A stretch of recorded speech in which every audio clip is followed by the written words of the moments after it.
And the government, in collaboration with county governments, is planning to conduct a national vaccination exercise in the pastoral counties by January next year. Speaking after attending the second edition of Ma Cultural Celebration in the Archers Post area, in Samburu County, President William Ruto said the vaccination will target 22 million cattle and 50 million heads of sheep and goats. As Timothy Kipnusu now reports, the head of state also promised to deal with the insecurity challenge in the counties affected.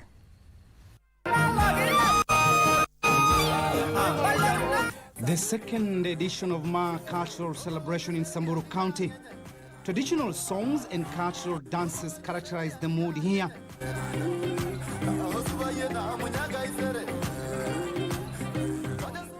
The Ma community showcasing its rich culture.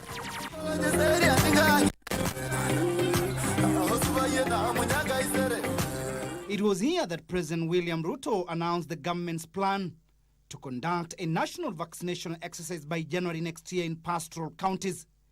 Mujitayarishe ndio tuweze kuondoa magonjwa, ndio soko yetu ambayo tumetafuta ya nyama tuweze kufikia hiyo soko. Kuna soko nyingi imefungwa ya huko nje kwa sababu ya mambo ya magonjwa. At the same time, the president said his administration will ensure more than 10,000 families who lost their livestock are compensated. This is through the restocking program where the government has set aside 1 billion shillings for the process. We are going to work with members of parliament and county governments so that we make sure that we target the families that lost all their livestock as we work on the restocking process to make sure that those families that lost everything can be supported by a program that is sponsored by government. During the feat, the head of state also promised to inject 150 million shillings to help improve the state of roads in the county.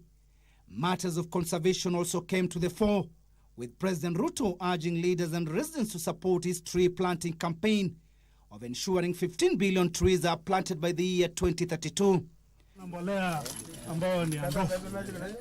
Matters of education also took center stage, with President Ruto saying his government will address the shortage of teachers in Samburu County in a move he says will help improve the standards of education in the volatile county.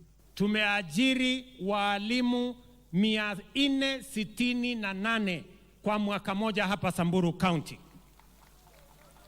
Hawa walimu 468 hawajaajiriwa wakati mmoja na serikali yoyote. And it is because mimi naelewa umuhimu wa elimu, na mimi nawauliza watoto wenu vile tunasomesha watoto wa Kenya. Tunataka watoto wa Samburu na watoto wa jamii hii ya Ma wasome kama watoto wa taifa letu la Kenya wengine. President Ruto also defended the university's funding model, saying it is the best bet yet, especially in helping children from vulnerable communities. The celebrations have attracted all Ma-speaking tribes, including Masai, Rendile, Samburu and James from Samburu, Narok, Kajiado, Marsabit, Laikipia and Baringo counties. We must protect our children, and culture and custom is one instrument that we must use to protect our children from abuse, to protect our children from strange character and strange cultures that adulterate our nation and our belief, especially as a community of Kenyans.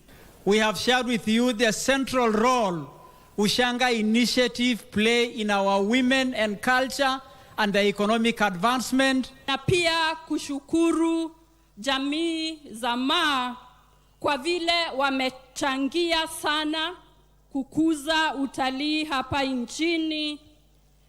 Timothy Kipnusu for Easy Friday.